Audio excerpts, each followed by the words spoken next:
You know what that sound means. Time now for some of the biggest trending stories. Invitations are out for fashion's most exclusive party. We're talking the Met Gala. But two famous royals did not make the cut, and we will find out why.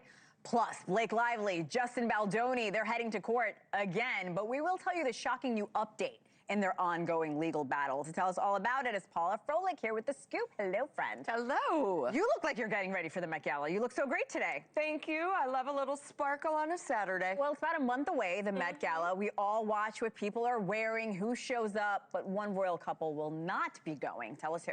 No, Meghan and Harry were not invited again, and they thought that this could be their year. So if you'll remember, last year, she went to the Balenciaga show in Paris, and there was lots of friends of Meghan telling the media that she just loved fashion and was really into fashion, and people had reached out to brands like Dior and Gucci to see if maybe they wanted to pair up with Meghan, and it was a hard pass. And then it turned out, of course, that Meghan had invited herself to Balenciaga. And then Paolo Piccioli, the designer, also made a quip. And it all became about Meghan. And then later, there was Kris Kardashian's birthday party at the Met Gala funders, Jeff Bezos and Lauren Sanchez Bezos' house. Meghan and Harry showed up, and pictures were posted. And of course, we all know now that they were taken down at Meghan and Harry's request. Meghan and Harry then, of course, told everybody, well, we didn't sign the photo release. However, there was no photo release. The lesson to everybody was don't invite them because it becomes all about them and nothing about Kris Kardashian, whose 70th birthday it was, nothing about Jeff or Lauren, and of course, Anna Wintour, who is head of Vogue and the Met Gala, is a huge fan of the actual royals and does not like Meghan because Meghan, when she was working with British Vogue, said, oh, I want the cover, I want this, had all these demands, and Anna had said, you know what, enough, we're done. Hollywood, it's been a few years since they've been living in the States. Hollywood really doesn't seem to be warming up to them. We've seen her Netflix project fail as well. People, again, not inviting them to their parties or not wanting her to at the fashion shows. What should she be doing next? What should they do next? They should just take it easy. They're not. Every day they are coming out with something else.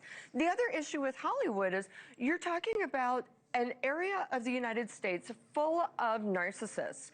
And one person cannot suck all the air out of the room. You have to share the oxygen.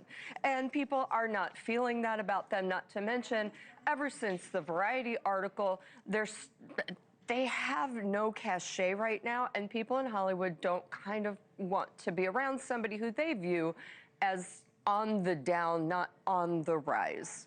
I do want to move on to the Blake Lively, Justin Baldoni saga. You have been covering this since it started. This week, a judge made a new ruling. What does that mean for the future of this case? It was a big ruling. Huge. Basically, it cut Blake Lively's case off at the knees. 10 of 13 charges were dropped. Charges including the big ones, sexual harassment, the fat shaming, these kind of things. Now, he did say it was a technicality because as she was not an actual employee of Wayfair and the contracts for the ALA had not been signed, that she could not sue under federal statutes. However, she still has 3 more things to go, and including retaliation, aiding and abetting retaliation. Now, this is what Blake is saying. Blake is trying to put a positive spin on this, and she is saying on social media, I'm grateful for the court's ruling, which allows the heart of my case to be presented to a jury next month. I will never stop doing my part in fighting to expose the systems and people who seek to harm, shame, silence, and retaliate against victims. Now, Justin, of course, had his say via his lawyer, and this is what he said. The defendants were not afraid of the truth. The plan was not only to speak the truth, but also to show that same truth over and over again through the presentation of actual evidence. It is gratifying to see the court's ruling confirms what the legal team believed from day one. You have been reporting that Blake Lively and Ryan Reynolds are trying to fix their public image. How are they doing that? Yeah, they have a big problem. The public, their public numbers are just down the toilet. And people in Hollywood don't really want to work with them right now because she is now known to break budgets and be litigious. So they've been coming out trying to present this really happy family look. They were out in Wrexham in England to cheer on his soccer team. They've been to Nickelodeon's world.